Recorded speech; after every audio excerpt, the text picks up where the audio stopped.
இசைக்குழுவினரால் நாட்டுப்பண் இசைக்கப்படும். அனைவரும் எழுந்து நிற்குமாறு பணிவன்புடன் கேட்டுக்கொள்கிறோம். May we kindly request all our dignitaries to rise for the national anthem.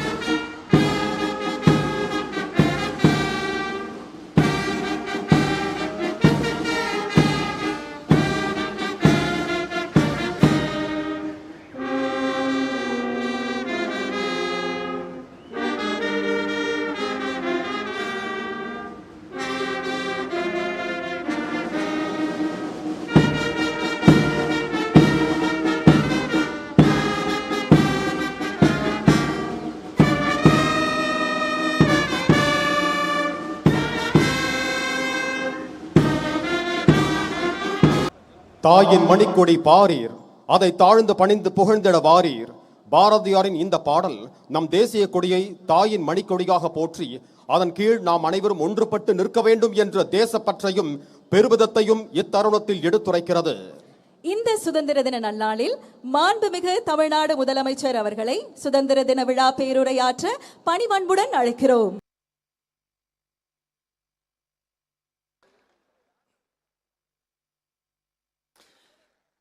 Tamil Nadu சட்டமன்ற பேரவைத் தலைவர் அவர்களே,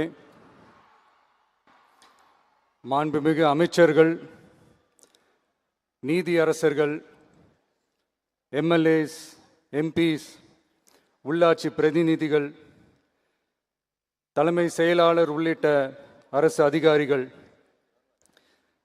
நம்ம தாய்நாட்டின் சுதந்திர போராட்டத்தில் பங்கேற்று இன்னைக்கும் வாழ்ந்துட்டு இருக்கிற தியாகிகள், தற்போது குடும்ப ஓய்வூதியம் பெற்று வரும் சுதந்திர போராட்ட தியாகிகளின் வாரிசுதாரர்கள், டிஜிபி உள்ளிட்ட அனைத்து காவல்துறை அதிகாரிகள், முப்படைகளை சேர்ந்த அலுவலர்கள், வீரர்கள், சிறப்பு விருந்தினர்கள், இன்னைக்கு இந்த சுதந்திர தினத்தில் கோட்டையில் கொடியேற்றுறத பார்க்க வந்திருக்கிற பொதுமக்களுக்கும்,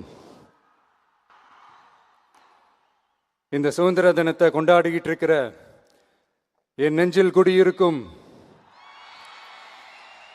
தமிழக மக்களுக்கும், மாணவ மாணவிகளுக்கும் அனைவருக்கும் என்னுடைய சுதந்திர தின நல்வாழ்த்துக்கள், என்னுடைய வணக்கத்தையும் தெரிவிச்சுக்கிறேன். தங்களுடைய உயிரை, உடமைய, வாழ்க்கைய எல்லாம் இழந்துட்டு நமக்காக சுதந்திரம் வாங்கி கொடுத்த நம்ம சுதந்திர போராட்ட தியாகிகள், அதில் பிரபலமானவர்கள் மற்றும் பேர் தெரியாதவங்க அப்படின்னு இருந்தாலும் அவங்க எல்லாருக்கும், ஏன் அவங்க ஒவ்வொருத்தருக்கும் தனிப்பட்ட முறையில் என்னுடைய வீர வணக்கங்கள்.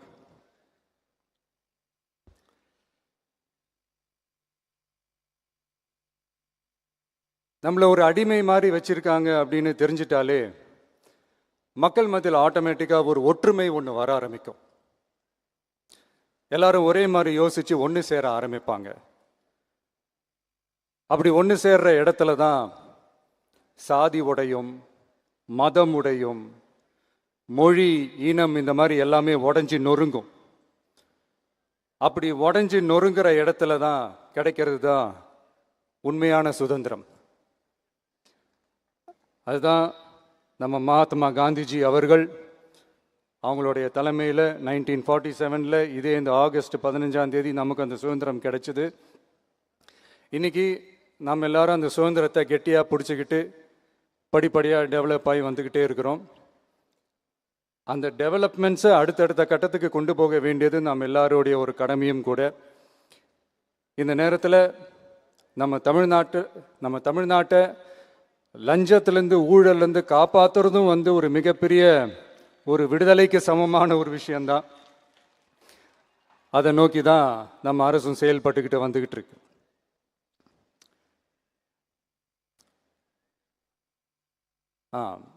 இந்த 386 ஆண்டு பழமையான இந்த கோட்டையில் இங்கே மேலே ஏறி வந்து இந்த 80வது சுதந்திர தின நாளில் நம்ம நாட்டோட தேசிய கொடியை ஏற்றி வச்சு இன்னைக்கு இந்த விழாவில் என்னை பேசவும் வச்சிருக்கிறீங்க. அதுக்காக உலகம் முழுவதும் இருக்கிற என்னுடைய தமிழ் சொந்தங்களுக்கும் தமிழ்நாட்டு மக்களுக்கும் ஜென்சி இளம் சிங்கப்படை தோழர்களுக்கும் என்னுடைய மனமார்ந்த நன்றியை தெரிவிச்சுக்கிறேன். பிறப்புக்கும் எல்லா உயிருக்கும் அப்படின்ற ஒரு மிகப்பெரிய ஒரு கோட்பாட்டை அடிப்படையாக வச்சு தான் நம்ம தமிழ்நாட்டை லஞ்ச லாவண்யமற்ற போதைப் பொருள் கலாச்சாரம் இல்லாத பெண்கள் பாதுகாப்பு சமூக நீதி அடிப்படையில்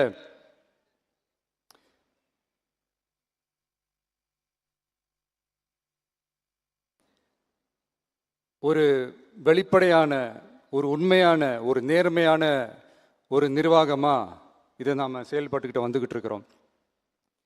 பொது வாழ்வில் சமரசம் இருக்கவே கூடாது. மக்கள் நலன் தான் மிக மிக முக்கியமான ஒரு விஷயம். அந்த அடிப்படையில் தான் தமிழக வெற்றிக் கழக அரசு செயல்பட்டுக்கிட்டு வந்துக்கிட்டு இருக்கோம். அதே அடிப்படையில் தான் மக்கள் நலன் சார்ந்த திட்டங்கள்லையும் நம்ம சென்ட்ரல் கவர்மெண்ட்டோட நிர்வாக ரீதியாக ஒத்துழைப்போட இருக்கிறோம். But at the same time நம்ம தமிழ்நாடு கொள்கைகள்னு வந்துட்டா மாநில உரிமைகளுக்கு எதிரான முடிவுகள்லையும் சரி, தமிழ்நாட்டுக்கு எதிரான கொள்கை முடிவுகள்லையும் சரி நம்ம டிவிகே அரசு எப்பவுமே எதிர்க்கும். அதில் எந்த மாற்று கருத்துமே கிடையாது. அதே மாதிரி இதுக்கு முன்னாடி நிறையா திட்டங்கள்லாம் கொண்டு வந்திருக்காங்க. அதில் எதெல்லாம் மக்களுக்கு யூஸ்ஃபுல்லாக இருக்கிற மாதிரி திட்டங்கள் இருக்கோ அதெல்லாம் கண்டினியூ பண்ணிக்கிட்டு தான் இருக்கிறோம். ஃபார் எக்ஸாம்பிள் ஜெயலலிதா மேடம் கொண்டு வந்த அம்மா உணவகம் திட்டம், அது இன்னும் மெருகேற்றி கண்டினியூ பண்ணிக்கிட்டு தான் இருக்கிறோம். அது மாதிரி காலை உணவு திட்டம், அதையும் இன்னும் விரிவுபடுத்தி 6th ஸ்டாண்டர்ட்லேருந்து 8th ஸ்டாண்டர்ட் வரைக்கும் அதையும் விரிவுபடுத்தி வர செப்டம்பர் 17 பெரியார் அவர்களுடைய பிறந்த நாள் அன்னைக்கு அதை தொடங்க இருக்கிறோம். ஸோ நம்மளுடைய அரசு, உங்களுடைய அரசு இந்த 3 மாதம் ஆகுது. இந்த 3 மாதத்தில் விவசாயிகளின் பயிர்க்கடன் ரூபாய் 5932.23 கோடி தள்ளுபடி செய்யப்பட்டுள்ளது. குறுவை சாகுபடி தொகுப்பு திட்டத்திற்கு ரூபாய் 134.83 கோடி வழங்கப்பட்டுள்ளது. ஒன்றிய அரசு நிதியுடன் ரூபாய் 12,642 கோடியில் 125 நாள் வேலைவாய்ப்பு திட்டம் மற்றும் ஜல் ஜீவன் குடிநீர் திட்டம் ரூபாய் 18,123.05 கோடியில் செயல்பாட்டிற்கு கொண்டு வரப்பட்டுள்ளது. சுகாதாரத்துறையில் சேவைக்கு நலம் AI செயலி கொண்டு வரப்பட்டுள்ளது. பேரறிஞர் அண்ணாவின் பிறந்த நாளான செப்டம்பர் 15 தாய்மாமன் தங்க மோதிர திட்டம் ரூபாய் 755.83 கோடியில் தொடங்கப்பட உள்ளது. மக்களின் போக்குவரத்திற்கு ரூபாய் 127.21 கோடியில் 300 புதிய பஸ்கள் வழங்கப்பட்டுள்ளது. தமிழ்நாட்டில் மது பழக்கத்தை குறைத்திடும் வகையில் முதற்கட்டமாக 717 டாஸ்மாக் கடைகள் மூடப்பட்டுள்ளன. வெளிப்படையான நிர்வாகத்திற்காக நவீன தொழில்நுட்பத்தை பயன்படுத்தி கணினி மயமாக்கப்பட்ட நிர்வாகம் செயல்பாட்டில் உள்ளது. முன்னெப்போதும் இல்லாத ஆளில்லா பத்திரப்பதிவு செயல்பாட்டிற்கு கொண்டு வரப்பட உள்ளது. கோயில் நிலங்கள் கணக்கெடுக்கப்பட்டு அனைவருக்கும் தெரியுமாறு ஆன்லைனில் ஏற்றப்படுகிறது. வருவாய்த்துறையில் அனைத்து சான்றிதழ்களும் 15 தினங்களுக்குள் வழங்கப்படுகிறது. லஞ்சம் வாங்குவதை புகார் செய்ய புதிய வாட்ஸ்அப் எண் அறிவிக்கப்பட்டுள்ளது. அரசின் வருமானம் தனிநபருக்கு செல்வது தடுக்கப்பட்டுள்ளது. அனைத்து துறைகளிலும் லஞ்சம் ஊழல் ஒழிக்க தொடர் நடவடிக்கை எடுக்கப்பட்டு வருகிறது. கனிம பயன்பாடு முறைப்படுத்தப்பட்டு நவீன தொழில்நுட்ப உதவியுடன் விநியோகிக்கப்படுகிறது. சட்டம் ஒழுங்கு தீவிரமாக கண்காணிக்கப்பட்டு பராமரிக்கப்பட்டு வருகிறது. ஜூன் 29-30 தேதியில் நடந்த மாவட்ட ஆட்சியர் மற்றும் காவல் கண்காணிப்பாளர் மாநாட்டில் சட்டம் ஒழுங்கு பிரச்சனையில் கடுமையான நடவடிக்கை எடுக்க உத்தரவு போட்டிருக்கிறோம். அரசு சொல்லியிருக்கிறோம். மக்களை அலைய விடக்கூடாது, கோரிக்கைகளை நல்லபடியாக ஆராய்ஞ்சு சரியான வழியில் தீர்வை தர சொல்லியிருக்கிறோம்.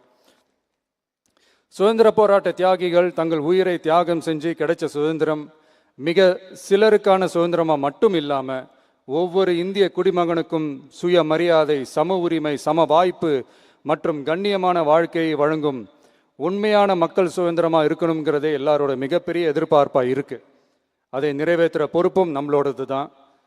தமிழ்நாட்டு மக்களோட இணைஞ்சு தமிழகத்தை இந்தியாவின் முன்மாதிரி மாநிலமாகவும் உலக அளவில் வளர்ந்த நாடுகளுக்கு இணையா தமிழ்நாட்டு பொருளாதாரத்தை 2036 ஆண்டுக்குள் $1.5 trillion உயர்த்திட நாம உறுதியேற்போம்.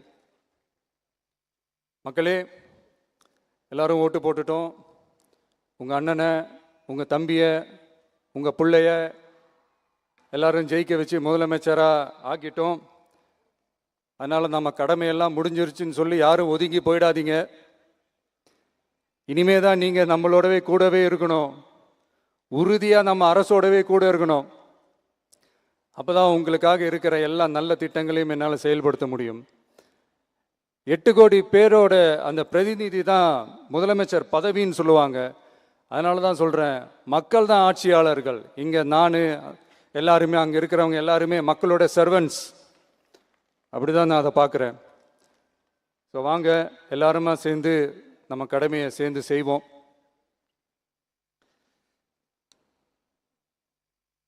நம்ம அரசுக்கு எதிரான சக்திகளையும் சரி சதிகளையும் சரி முறியடிப்போம். நீங்கள் எல்லாரும் நம்மளோடு இருக்கும்போது எனக்கு வேற என்னங்க கவலை? நல்லதை மட்டுமே நோக்கி நகருவோம். அப்படி நல்லதை மட்டுமே நோக்கி நகரும் உங்கள் அரசு உங்களுடைய எதிர்பார்ப்புகளையும் உங்களுடைய கருத்துக்களையும் மனசில் வச்சுக்கிட்டு தான் நல்ல சிறிய புதிய அறிவிப்புகளை அறிவிக்க இருக்கிறோம். அதில் ஒரு சிலதை மட்டும் இங்கே நான் படிக்கிறேன். 1, தாய்நாட்டிற்காக தன்னலமற்ற தியாகம் செய்து நமது நாட்டின் பாதுகாப்பிற்காக அரும்பாடுபட்ட முன்னாள் படை வீரர்களின் நலன் கருதி அவர்களது 2 மகள்களுக்கும் வழங்கப்படும் திருமண நிதி உதவி 25,000 ரூபாயிலிருந்து 50,000 ரூபாயாக உயர்த்தி வழங்கப்படும்.